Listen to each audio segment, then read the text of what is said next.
নমস্কার বন্ধুরা, অপনার রান্নাঘরের সকলকে স্বাগত জানিয়ে আজকে আমি তালের পুলি পিঠে তৈরি করে দেখাবো।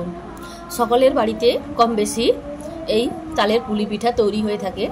তো আজকে আমি যেভাবে তৈরি করে দেখাবো, এইরকম হয়তো আগে কেউ কখনো বাড়িতে তৈরি করেননি। তো এইভাবে একবার তৈরি করে দেখুন। তো পুলি পিঠেটা খেতে যেমন নরমও হবে এবং সুস্বাদু, আর যাকেই তৈরি করে খাওয়াবেন সেই খেয়ে কিন্তু আপনার প্রশংসা করবে। তো প্রথমে আমি একটা পুর তৈরি করব। তো তার জন্য এখানে দুটো মাঝারি সাইজের নারকেল নিয়েছিলাম। তো নারকেলটাকে আমি এখানে কুড়ে নিয়েছি।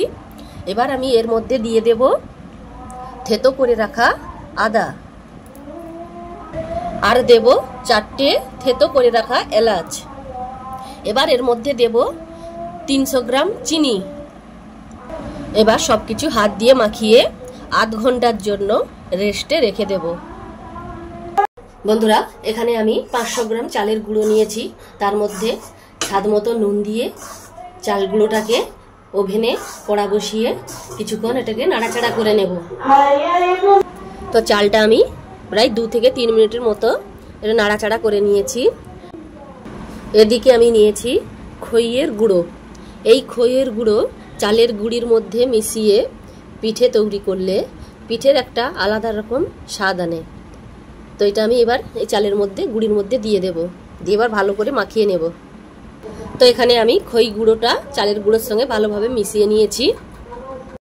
এদিকে আমার রয়েছে তালের মাড়। তো এটা আমি আগে থেকে ছাড়িয়ে তালটা তো মাড় বের করে নিয়েছিলাম। মাড়টা বের করার পর তালের মাড়টাকে কিন্তু একটা নেটের সাহায্যে ছেঁকে নিতে হবে, না হলে কিন্তু যে তালের চুলগুলো থাকে এই মাড়ের মধ্যে, তো এটা পেটে গেলে পেট খারাপ করতে পারে। তো এবার আমি এটাকে গরম করে নিয়েছিলাম। তো এবার আমি অল্প অল্প করে তালের মাড়টা চালের গুঁড়ির মধ্যে দিয়ে চালের গুঁড়িটা মাখিয়ে নেব। তো আমি অল্প অল্প করে তালের মাড় দিয়ে চালের গুঁড়িটা এইভাবে মাখিয়ে নিয়েছি। তো বন্ধুরা, এদিকে নারকেলে আমি যে চিনি মাখিয়ে রেখেছিলাম, তো আধ ঘন্টা হয়ে গেছে। তো ওভেনে কড়া বসিয়ে এটাকে কিছুক্ষণ নাড়াচাড়া করে নেব। তো বন্ধুরা, শুকনো কড়ার মধ্যে কিছুক্ষণ নাড়াচাড়া করে নিয়েছি। তো নারকেলের পুরটা এইরকম হয়েছে। তো নারকেলের পুরটা আমি আপনাদেরকে দেখাতে পারলাম না, কারণ এখানে সামনেই ভীষণভাবে গান বাজছে। তো এবার আমি এটাকে কিছুক্ষণ রেখে দেব, কারণ এখানে যতক্ষণ না এই গান বন্ধ হচ্ছে ততক্ষণ আমি পিঠেটা তৈরি করতে পারছি না। তো গানটা বন্ধ হলে তারপরে আমি পিঠেটা তৈরি করে দেখাবো। গানটা এখন বন্ধ হয়ে গেছে। আর এদিকে আমার নারকেলের পুরটাও ঠান্ডা হয়ে গেছে। আর এদিকে যে আমার চালের গুঁড়িটা মাখানো ছিল, তো এটাকে আমি আবার একটু ভালো করে মাখিয়ে নিয়েছি। এবার আমি এর মধ্যে নিয়ে নেব অল্প ময়দার গুঁড়ি। তো আমি এখানে অল্প ময়দার গুঁড়ি নিয়ে নিয়েছি। তো ময়দার গুঁড়িটা একটু হাতে মাখিয়ে নিয়ে দু হাতে এবার ছোট ছোট করে এভাবে লেচি কেটে নেব।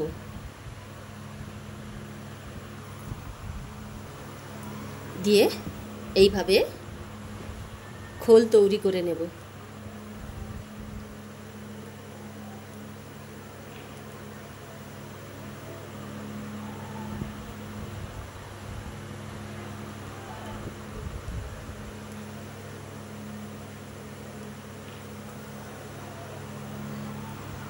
তো এইভাবে খোল তৈরি করে এর মধ্যে নারকেলের পুরটা দিয়ে দেব। তো নারকেলের পুরটা দিয়ে এইভাবে মুখটা বন্ধ করে দিতে হবে।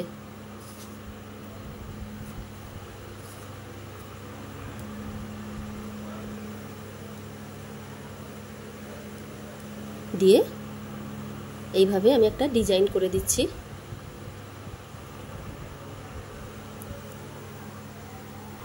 তো এবার এটিকে একটা থালার মধ্যে সাজিয়ে রেখে দেব। তো একইভাবে আমি আবার একটা এরকম খোল তৈরি করে নিয়েছি। এবারও এর মধ্যে দিয়ে দেব নারকেলের পুর, দিয়ে মুখটা এইভাবে বন্ধ করে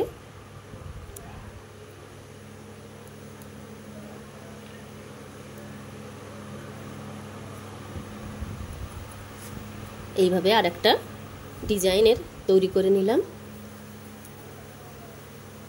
তো এইভাবে আমি সমস্ত তৈরি করে নেব। তো বন্ধুরা, এখানে আমার পিঠাগুলো এইভাবে তৈরি করা হয়ে গেছে। আর এদিকে ওভেনে জল গরম করতে বসিয়ে দিয়েছিলাম, তো জলটা এখানে ফুটে উঠেছে।